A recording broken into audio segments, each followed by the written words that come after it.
उलझे हुए बाल, बड़ी हुई सफेद दाढ़ी, शरीर पर घुटनों तक लंबी लुंगी और पैरों में टायर से बनी चप्पलें।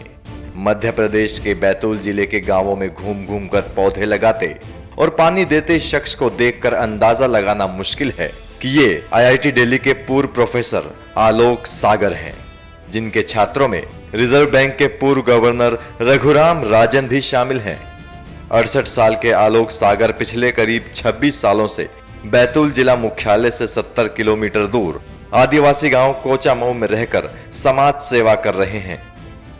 हमारा तो एक ही सोच है कि इंसानों के बीच में किसी भी तरह की सोच, इंसानों को सोच से पैदा की हुई गैर बराबरी खत्म होनी चाहिए। सामूहिक समस्याएं हैं, उनके बारे में विचार करके तैयारी करके फिर प्रशासन से उसके बारे में कुछ रास्ता बनाया जाए। एक अनुमान के मुताबिक आलोक सागर अब तक बैतूल जिले में ही 50,000 से ज्यादा पेड़ पौधे लगा चुके हैं। उनकी सीख का असर ये है कि गांव के बहुत सारे लोगों ने पेड़ काटने छोड़ दिए। हमारे आदिवासी समाज में तो हर घर में हर आदमी के नाम से कुल्हाड़ियाँ बनते हैं झाड़ काटने के लिए। तो मेरे नाम से कम 25-20 साल से तो कुल्हाड़ी चीज है ही नहीं है, मैं स्वयं के नाम से। दिल्ली में जन्मे आलोक सागर ने आईआईटी दिल्ली से 1971 में इलेक्ट्रिकल इंजीनियरिंग में बीटेक और 1973 में एमटेक की डिग्री ली। इसके बाद वो अमेरिका चले गए और 1977 में ह्यूस्टन यूनिवर्सिटी से पीएचडी की डिग्री हासिल की। पढ़ाई पूरी करने के बाद वो भारत वापस लौट आए।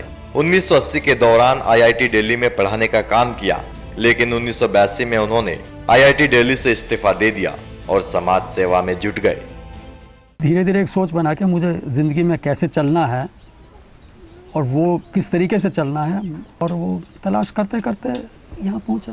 मुझे लगा कि मैं कुछ एक सोच के हिसाब से एक मुकाम पर पहुँच गया हूँ, तो फिर मुझे उस रास्ते पर चलना था। आलोक सागर पुरानी जिंदगी के बारे में बात नहीं करते। हालांकि जिन लोगों के बीच वो 26 सालों से रह रहे हैं, उन्हें भी हाल तक उनके बारे में ज्यादा जानकारी नहीं थी। आलोक का पूरा परिचय तब सामने आया जब मई 2016 में विधानसभा उपचुनाव के दौरान पुलिस ने उन्हें संदिग्ध मानते हुए इलाके से चले जाने को कहा। पूछताछ के लिए बुलाए जाने पर जब आलोक सागर ने पुलिस को अपना पूरा परिचय दिया तो सब हैरान रह गए। आलोक सागर के पिता आईआरएस अफसर थे, जिनका पिछले साल निधन हो गया। उनकी मां दिल्ली यूनिवर्सिटी के मिरांडा हाउस कॉलेज में फिजिक्स की प्रोफेसर रह चुकी हैं। आलोक के भाई अंबुज सागर आईआईटी दिल्ली में प्रोफेसर हैं। ऐसे परिवार से जुड़े आलोक का आदिवासियों के बीच रहकर समाज सेवा करना कोई मामूली बात नहीं है, लेकिन वो खुद को किसी के लिए प्रेरणा स्रोत नहीं मानते। वो कहते हैं कि एक व्यक्ति को केंद्र में रखकर सोचना ठीक नहीं। एक व्यक्ति के इर्द गिर्द तूल देने का पूरा दर्शन ही मतलब उसकी एक बहुत बड़ा औजार है गैर बराबरी को लाने का और कायम रखने का और उसको कामयाब करने का। हर एक व्यक्ति को स्वयं बनना है, कोई उसके लिए प्रेरणा स्रोत नहीं हो सकता। ये पूरा परिवेश उसके लिए प्रेरणा स्रोत हो सकता है। मैं उसको एक छोटा सा टुकड़ा हूँ।